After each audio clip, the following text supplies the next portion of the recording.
नाज़रीन, लाहौर से डीएसपी की बेगम और डीएसपी की बेटी अगवा हो चुकी है। लोग जाहिर सी बात है परेशान हो चुके हैं कि भाई डीएसपी की बेगम और डीएसपी की बेटी को भी कोई अगवा कर सकता है। ऐसा कौन सा ग्रोह आ चुका है कि जिसने डीएसपी की बेगम और डीएसपी की बेटी को अगवा कर लिया? ये एक बहुत बड़ा सवालिया निशान है। ड्यूटी ऑफ करके रात को घर वापस गया तो जब मैं घर गया तो घर पर ताला लगा हुआ था और मेरे घर में मेरी बेटी और मेरी बेगम जो है दोनों रहती थी। लेकिन खैर घर पर ताला लगा था तो मैंने जब उनके मोबाइल नंबर पर कॉल की तो स्विच ऑफ, मेरी बेगम का भी मोबाइल नंबर स्विच ऑफ जा रहा था, मेरी बेटी का भी मोबाइल नंबर स्विच ऑफ जा रहा था। नाज़रीन, लाहौर से डीएसपी की बेगम और डीएसपी की बेटी अगवा हो चुकी है। यानी कि एक एफआईआर सोशल मीडिया पर वायरल हो रही है और व्हाट्सएप ग्रुपों में जितने भी मीडियाज़ ग्रुप हैं उसमें एक एफआईआर वायरल हो रही है कि डीएसपी की बेगम और डीएसपी की बेटी घर से अगवा हो चुकी है। लोग जाहिर सी बात है परेशान हो चुके हैं कि भाई डीएसपी की बेगम और डीएसपी की बेटी को भी कोई अगवा कर सकता है। ऐसा कौन सा बड़ा गैंग आ गया है कि इतना बड़ा कांड सीसीडी के होते हुए, क्योंकि आजकल का ये जो दौर है, ये जो टाइम चल रहा है, ये सीसीडी, इसमें जो बड़े बड़े डॉन हैं और अगवाकार हैं उन्होंने माफ़ी मांग ली है, मस्जिद में जाकर तौबा कर ली कि भाई मेरे बाप की तौबा, आज के बाद हम क्राइम नहीं करेंगे, क्योंकि सीसीडी आ गई है। एक बहुत बड़े डॉन को दुबई से लाकर यहाँ पर सीसीडी मुकाबले में वो मारा जाता है जिसका नाम है तीफी बट।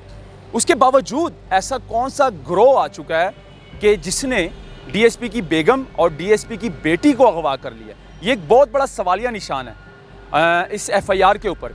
और खैर एफआईआर एक वायरल होती है, एफआईआर थाना बरकी में और डीएसपी की मुद्दईयत में दी जाती है जिसका नाम है उस्मान हैदर गुज्जर।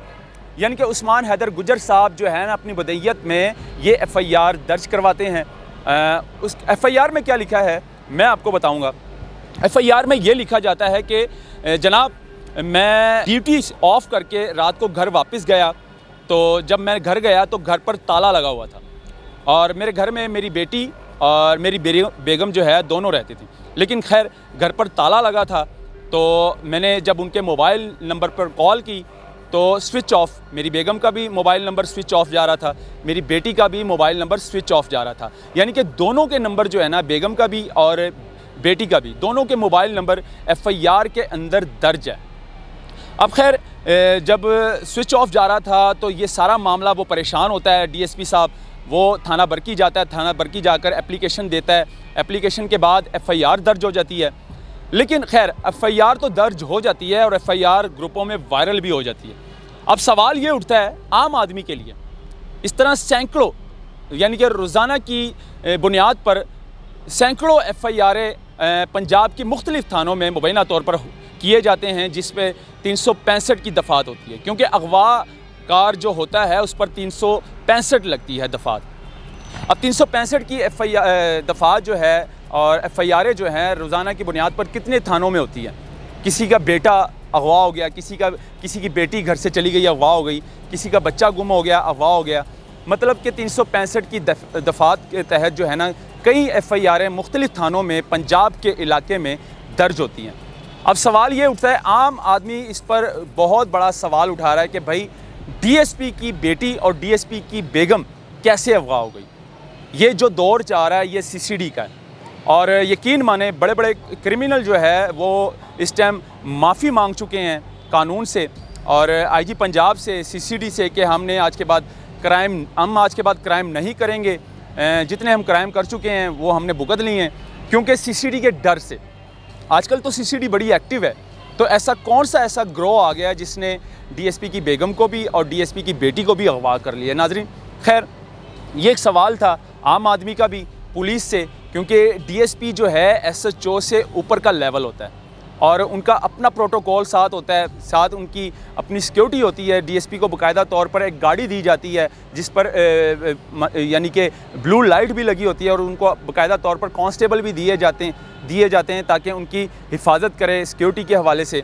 लेकिन खैर अब ये सवाल उठता है कि भाई डीएसपी के घर कौन गया और उनके घर पर जाकर उनकी बेटी को और उनकी बेगम को किसने अगवा किया?